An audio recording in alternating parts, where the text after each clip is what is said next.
응급의료법 개정을 해보겠다고 했는데 뭘 하려고 응급의료법을 개정해요? 좀 전반적인 개정인데요. 지금 시범 사업하고 있는 이송 전원 체계를 정비하는 내용이 주된 내용이고요. 그다음에 권역 지역 응급의료 센터의 지정 기준도 강화해서 명칭도 좀 변경하는 내용들이 네, 전반적으로 들어 있습니다. 알겠습니다. 제가 전에 한번 얘기했을 가능성이 있는데 어떤 국가의 제도를 만드는 거 있잖아요. 근데 거기에는 이제 소위 헌법, 법률, 시행령, 규칙 이렇게 조례 이렇게 순서가 위계가 있는 거죠, 위계가. 그런데 모든 제도는 법으로 만들어야 된다. 이거는 사실이 아니에요. 시행령도 법령의 일부죠. 이게 지금 요즘은 다 입법 이렇게 하는데, 물론 그게 가장 안전하긴 한데, 지금 국회 상황이 무슨 법 하나 만들려면 그 몇 달씩 막 심하면 몇 년씩 걸리고, 우리가 필요한 제도 개선을 하려고 지금 계획하고 있는 게 아마 수천 건 넘을 텐데, 그거 다 법으로 하려 그러면 못 하거든요. 그런데 원래 우리 법제처가 언제 한번 각 정부 기관들에 설명을 한번 해주면 좋겠는데. 예, 그러도록 하겠습니다. 그리고 현재까지도 법무부가 해도 되고 법제처가 해도 되는데 법제처가 하는 게 나을 수도 있겠네. 하여튼 국민의 권리를 구체적으로 침해하거나 아니면 의무 부담을 설정하는 것은 법률에 의해서 하라고 헌법에 돼 있긴 한데, 그게 아니고 예를 들면 일반적인 제도를 설계하거나 간접적으로 부담이 좀 된다든지 이런 거는 법률이 금지하지 않으면 시행령을 해도 되거든요. 예를 들면 응급의료에 관한 응급의료가 국민들의 의료 응급 상황을 대처하기 위해서 만든 법인데, 그 법이 금지를 하거나 그 법에 반하지 않으면 그 법률의 목적을 이행하기 위한 시행령을 만들어서 시행해도 돼요. 근데 그거를 다 요즘은 이제 이게 일종의 그런 걸 수 있는데, 책임 문제 때문에 그럴 수 있거든요. 근데 공무원들이 법률과 상식에 또는 헌법과 상식에 부합하도록 업무를 하면 고의로 뭘 나쁜 짓을 하려고 하는 게 아니냐, 그게 다 면책되거나 그런데, 어느 순간부터 이거를 툭 하면 무슨 직권남용이니 뭘 어쩌고 그냥 감사에 수사에 처벌을 하고 문책하고 이러니까 다 안 하려고 그러는 거예요. 그게 전 정부 부처에 다 퍼져 있어요. 다 법으로 정하지 않으면 안 된다, 이런 강박관념이 생겨버린 거예요. 그래서 다 우리가 실제로는 시행령이나 규칙이나 지방자치단체들도 지방정부들도 조례로 해도 될 일을 다 그냥 법으로 미루고 법이 정해지지 않을 때까지 안 해버리고, 이러니까 사회 발전이 됩니까? 원래 사법 판단은 반드시 법의 근거가 있어야 되지만, 행정은 법률이 금지하지 않으면 공익 목적을 이행하기 위해서 해도 되는 거예요. 그게 원래 행정의 일반 논리잖아요. 그걸 보장하기 위해서 시행령 제정 권한도 있는 거고. 그래서 좀 능동적으로 적극적으로 하면 좋겠다는 생각이 듭니다. 예, 너무 경색돼 있어요. 그리고 요새 요즘이야 법무부나 경찰이나 검찰이 그런 걸 할 일은 없겠지만, 하여튼 그런 걸 제도적으로라도 보장을 해줘야 됩니다. 소위 이때까지는 적극 행정 안 한다고 적극 행정을 어떻게든지 하게 하려고 온갖 제도도 만들고 했는데, 어느 순간부터 전에 없던 일만 하면 툭 하면 뭔 죄 된다고 걸어가지고 수사하고 감사하고 그러니까 누가 하려고 그래요? 일 안 하는 게 능사죠. 일 안 하고 줄 대고. 열심히 일해서 성과 낸 공직자들이 평가받아야 되는데, 열심히 하려고 그러면 꼭 무슨 감사하니 직권남용이라고 그러고, 일만 시키면 직권남용이래요 도대체. 이래가지고 뭔 일을 하겠어요. 어쨌든 우리라도 좀 벗어나기로 하고, 하여튼 내가 복지부한테 뭐라 그러는 건 전혀 아닙니다. 평소에 내가 생각하던 건데, 하여튼 입법이 너무 많아요. 그 한번 법률 만들면 그렇게 어렵고, 또 바꿀래도 그렇게 어려운데 그걸 다 법으로 해놓으면 어떡하자는 거예요. 그래서 꼭 법으로 해야 되는 게 아니면 가능한 범위 내에서는 좀 시행령이나 아니면 업무 지침이나, 옛날엔 다 업무 지침으로 했어요. 요즘 법이 너무 많아서 그렇지만 옛날에 뭐 특별히 문제되지 않은 것 같으면 다 무슨 그냥 각 부처의 장관 지침이나 아니면 뭐 시행 지침이나 이런 걸로 했죠. 근데 그것도 좀 부담스러우면 아예 시행령이든 각부 규칙이든 이런 걸로 하세요. 너무 시간 많이 걸립니다. 이 역량 소모예요. 그리고 법전이 너무 두꺼워지고 있어요. 이제 다른 부처들도 다 마찬가지로 좀 신경 써주시기 바랍니다. 너무 느려서 그래요. 우리가 해야 될 일이 산더미 같은데 그 국회에 매달려가지고 일단 입법으로 방침을 정하면 국회가 할 때까지 아무것도 못하고 대기하잖아요. 국회에 지금 쌓여있는 법안이 몇 개인데 아마 우리가 기획하는 바대로 계획이나 변화를 만들어내려고 하고 또 그걸 지금까지 했던 방식으로 입법으로 다 처리하고 지금 현재 국회가 현재의 모습을 계속 유지 않으면 일을 못합니다. 수없이 해야 될 일이 얼마나 많은데 그거 언제 하겠어요? 네, 각별히 유념해 주시기 바랍니다. 네, 다음은 2026년 하반기 경제성장 전략 주요 골자 재경부 장관님 보고해 주십시오. 예, 금년 1월 9일 날 금년도 이제 경제성장 전략을 발표하고 이제 하반기에 이를 수정 보완한 하반기 경제성장 전략을 마련 중에 있습니다. 상반기에 대한 평가입니다. 상반기 평가 작년 하반기 이후에 이제 회복세를 유지하다가 전쟁이 나면서 사실은 덜컥했었습니다. 이 회복세가 꺾이지 않을까 했는데 지금 평가해 보면은 그럼에도 그런 어려운 여건 속에서도 우리 경제는 탄력을 받고 있다 이렇게 평가가 됩니다. 특히 몇 번 보고 드린 것처럼 1, 4분기 성장률이 OECD 국가 중에서는 최고를 이루고 있는 상황, 수출이 또 아주 좋은 상황, 그다음 정시도 아주 좋은 상황, 전반적으로 이렇게 상황이 굉장히 저희들은 좋다고 평가를 합니다.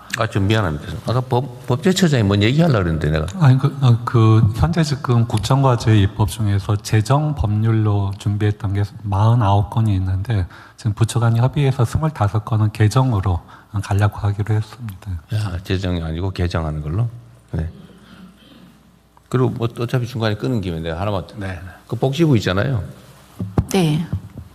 전에 제가 그러니까 부부 교육이라면 좀 그렇고 부부 상식, 부모가 예를 들어 아이를 어떻게 길러야 되나 네. 그런 얘기 한번 한 일이 있는데 예. 아무도 가르쳐 주지 않는다. 네. 그 문제거든요. 아이들 교육하는 게 얼마나 중요한데 네. 아이들 때리면 어떤 일이 벌어지는지를 잘 모르잖아요. 네. 아이들이 흉기를 가지고 놀잖아요. 총, 칼 들고 놀고. 그게 어떤 영향을 미치는지 예를 들면 네. 부부간에도 새로운 사람 만나가 살 때 어떤 게 가장 파탄을 불러오는지 사실 조금만 조심하면 되는 건데 네. 이게 오해 때문에 남녀 사이에 그 좀 차이가 있잖아요. 그죠? 네, 네. 예를 들면 이런 거를 좀 알려주자 네. 했더니 저번에 누가 기획을 해왔는데 엄청난 거작을 만들어 와가지고 이거 과연 법으로 허용되냐, 이게 타당하냐, 재정을 어떻게 뭐 이런 고민을 하고 있더라고요. 어디 보니까. 그렇게 하지 말고 네. 쉽게. 네. 요즘 그런 거 재미있게 하는 거 있죠. 예를 들면 이렇게 인터넷으로 이렇게 띵 누르면 어떤 게 뭐 재미있게 이렇게 약간 반응형으로. 반응하고 뭐 이렇게 점수 올려주고 이런 거 있잖아요. 그런 걸 하나 만들든지 아니면 민간에다 요청을 하든지 그거 끝나면은 여기 상품권 뭐 이런 거 하나 네. 뭐 준다든지 이런 게 쉽게 너무 어렵게 하지 말고 예. 우리가 각 부처에다 뭐 얘기를 하면 막 엄청난 거작을 만들어 와요. 이렇게 좀 그러지 말고 좀 쉽게 할 수 있는. 저희가 아동수당 신청할 때 그런 부모 교육을 받도록 하는 그런. 그러니까 얘기- 그렇게 하니까 왜 나는 그냥 받을 건데 왜 강제로 시키냐 예. 그런 얘기가 나온다고요. 그러니까 좀 그럼 그 법으로 바꿔야 되는 거 아니야? 그럼 이게 타당한 거야? 뭐 이렇게 가는 수가 있어. 그렇게 하지 말고 그냥 쉽게. 예, 쉽고 다양한 컨텐츠를 좀 한 재밌게. 군데서 볼 수 있게 여러 부처가 갖고 있는 컨텐츠들도 많이 있더라고요. 그래가지고 뭐 그런 거 하면 뭐 예를 들면 요새 유행하는 상품권 한 만 원짜리 한 2만 원짜리 주든지 고득점하면 3만 원짜리 주고 뭐 이런 거 있잖아요. 동기부여와 인센티브를 그거 좀 재밌게 결합해보겠습니다. 아이를 때리면 어떤 일이 벌어지나요? 뭐 그렇잖아요. 이런 거또 객관식으로 이렇게 띡 눌러가지고 그럼 점수 올라가고. 네, 뭐 이 예를 들면 네, 너무 부담 갖지 말고 하고 싶은 사람만 하게. 네, 좀 그런 거 한번 고민해 봐 주세요. 네, 그러겠습니다. 뭐든지 쉽게. 근데 이거 해야 돼요. 네.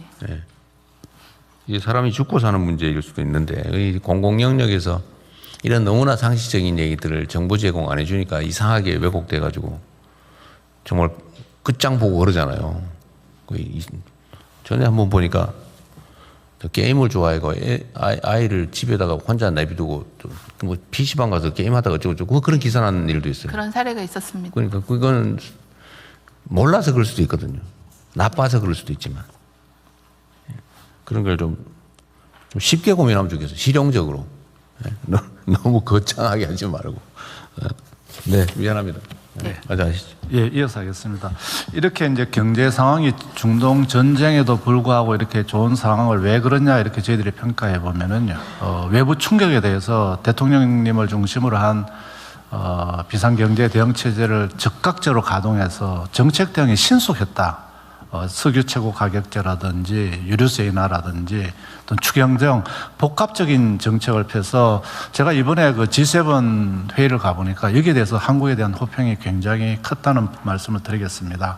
그러나 그런 함에도 불구하고 수출은 잘 되는데 특정한 품목이 중심이다. 그리고 수도권 중심이라서 지역이 좀 더 살아야 된다. 그리고 공급망이나 이 에너지 쪽에 확실한 이 공급망 대책을 마련해야 한다는 그런 어떤 구조적인 정책까지도 부각이 됐습니다. 그래서 하반기 경제 성장 전략은 이런 그동안에 도출된 정책까지를 반영해서 우리가 추진해왔던 잠재 성장률 반드시 반등하는 거예요. 양극화해서 중동 전쟁 이후의 대책, 그다음 구조개혁 등을 강화할 필요가 이렇게 제기됐다고 말씀을 드리겠습니다. 두 번째, 거시경제 여건입니다. 거시경제 여건이 경제가 좋기 때문에 아마 이러한 상황에 따라서 거시경제 상황도 굉장히 개선될 걸로 저희들은 예상이 됩니다. 이에 따라서 기업 실적이 개선이 되고 경상수지 흑자가 이렇게 되고 좀 전에 대통령님께서 말씀하신 바와 같이 그 명목 성장률이 10%라는 거 이거는 어마어마한 겁니다. 진짜 이렇게 되면 GDP가 커지고 세수가 더 들어오게 됩니다. 세수는 실질이 아니고 명목 GDP에 연동되기 때문에 세수도 큰 폭이 예상이 되는 상황입니다. 그러나 이렇게 성장이 좋아지고 세수가 늘어나고 이렇게 되면은 반드시 또 물가가 올라갈 가능성이 큽니다. 그리고 금리도 올라가고 또 아까 말씀드린 것처럼 정시가 좋아지니까 이 환율의 절하 효과가 나타나고 하는 이런 부분은 저희들이 최소화하면서 경제 구조 변화를 이번에 확실하게 바꿔서 새로운 시대에 맞는 성장 전략을 마련하겠다. 이런 식 가지고 경제 제도약 골든 타임을 적극 활용하면서 대책을 마련하기 위해서 중동 전쟁 이후의 전략, 잠재 성장률 반등, 그리고 양극화 해소 등 구조적인 문제에 박차를 가겠다는 말씀을 드리겠습니다. 다음 쪽입니다. 하반기 그 경제 성장 전략의 그 추진 방향은 정책 목표는 대한민국 경제 대조약의 이 원년을 말로만 하는 게 아니고 좀 완성을 해야 되겠다 해서 3대 분야 6대 과제로 저희들이 이렇게 구조화를 했습니다. 그래서 첫 번째는 중동 전쟁 이후에 이 우리의 교훈을 그냥 말로만 하는 것이 아니고 체계적으로 대응하자 해서 중동 전쟁의 영향을 하반기 이후에도 최소화하기 위해서 적극적인 거시기조 운영, 그 다음에 서민들의 어떤 민생과 직결된 생활 물가, 민생 안정, 그리고 선제적인 리스크 대응, 이런 부분과 함께 두 번째는 확실한 공급망 안정화, 그리고 탈탄소 에너지 대전환, 그리고 중동 전쟁 이후에 여러 가지 글로벌 협력 관계하는 이런 부분이 되겠습니다. 그리고 경제 성장률 반등을 위해서는 기존에 상반기도 했습니다만 AI 대전환, 초혁신 경제 가속화하는 문제, 그리고 지방주도 성장도 확실하게 하기 위해서 지방 중심의 성장 동력을 구축하는 이슈, 그다음에 지방에 대한 어떤 재정이나 세제 등을 인센티브를 강화하는 문제, 지방 인재 양성, 지방 경제 활성화, 관광 등이 되겠습니다. 그렇게 하고 구조 혁신에 있어서는 양극화 극복하고 모두의 성장을 누리기 위한 그런 분야의 대책, 그다음 중소기업, 자영업자, 취약계층들의 양극화 극복하는 문제, 인구 감소 대응, 안전한 국가사회 구현, 구조개혁 과제로서는 생산적 금융, 그다음에 공공재정 혁신, 인재 양성, 노동의 유연성과 안전성을 제고하는 문제, 연금 개혁, 그리고 규제 혁신 가속화 이런 노력을 통해서 밑에 보시는 것처럼 이 반동의 라인이 쭉 올라갈 수 있는 그런 경제를 이끌겠다는 말씀을 드리겠습니다. 다음 쪽입니다. 이를 실행하기 위해서 어제 그 경제관계 장관회의 간담회를 열었습니다. 대통령님. 그래가지고 또 수정을 받아가 각 장관님의 코멘트를 받아서 오늘 이렇게 국무회의 보고를 드리는 게 되겠습니다. 그래서 세부 과제에 보시면은 그 제가 앞쪽에 말씀드린 것 이외에 과제별이 또 이렇게 들어가 있습니다. 뭐 여기 보시면은 이쪽 보시면은 그래서 앞으로도 6월 말쯤에 대통령님께 보고를 드리려고 하고 있기 때문에 지금도 저희들 계속 보완 발전해 나가도록 하겠습니다. 이상 보고를 마치겠습니다. 준비된 대로 잘 해야 되겠네요. 네. 요 그림표가 아주 무서운 그림이네. 예. 맨 밑에. 예. 네, 요 그림. 네. 잘하면 위로 올라갈 텐데. 아니, 잘못하면? 앞에서 올려야 됩니다. 잘못하면 오른쪽으로 또 네. 쳐진다. 네, 맞습니다. 실제로 심각하죠. 이게 구조적으로 좀 지속적으로 잠재 성장이 떨어지고 있잖아요. 그죠? 인구 문제나 이런 것 때문에. 그럼 그거를 우리가 극복을 하고 어쨌든 R&D 투자든 시스템을 새로 정비를 해가지고 다시 상향해야 될 텐데 네.